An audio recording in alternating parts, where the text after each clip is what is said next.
If you're going to be a pro, why not train like one? Welcome back to Hunting Helmets, and today we have our first ever facility tour here at Missouri Western State University. Let's go check it out. The Griffins have built up some of the best facilities in Division II football, even rivaling some FBS programs, and we were lucky enough to see it in person. We started our tour at Spratt Stadium, which shares a parking lot with the Griffin Indoor, which is far more rare than you'd think. The stadium is kept very well up to date and is extremely well designed, keeping the home sideline in the shade while the opposing team's sideline is out in the sun. With a seated capacity of around 7,500 fans, Spratt Memorial can get ruckus during one of the D2 heavyweight battles they put on each year. Further into the stadium, we stepped into the Hall of Fame room, which hosts many banquets and events for the Griffins. This room is updated yearly with all the new stats and records, and of course, all the trophies the Griffins bring in. Just through a doorway sits the 12 luxury suites this stadium has to offer, which were super nice and also offered indoor and outdoor seating. Making our way across the parking lot and into the indoor, we were greeted with this long hallway which had a different office for every single position coach on the team. Just around the corner, we stepped into the team meeting room that can be split in half, which is mostly utilized by the Kansas City Chiefs when they're in town.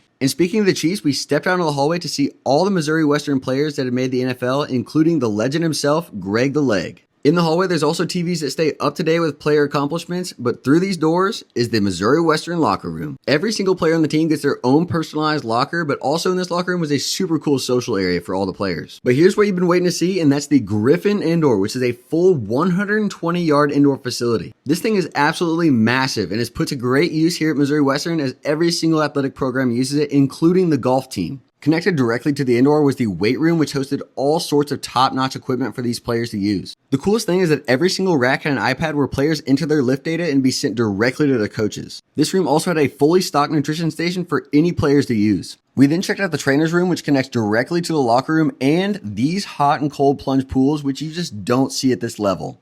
Rounding out the tour, we walked by this map they started last year showing the hometown of every single Griffins athlete, and they come from everywhere. A big thank you to Griffins Football for taking me around the facility, and let me know what you guys think. Is this the best facility in D2?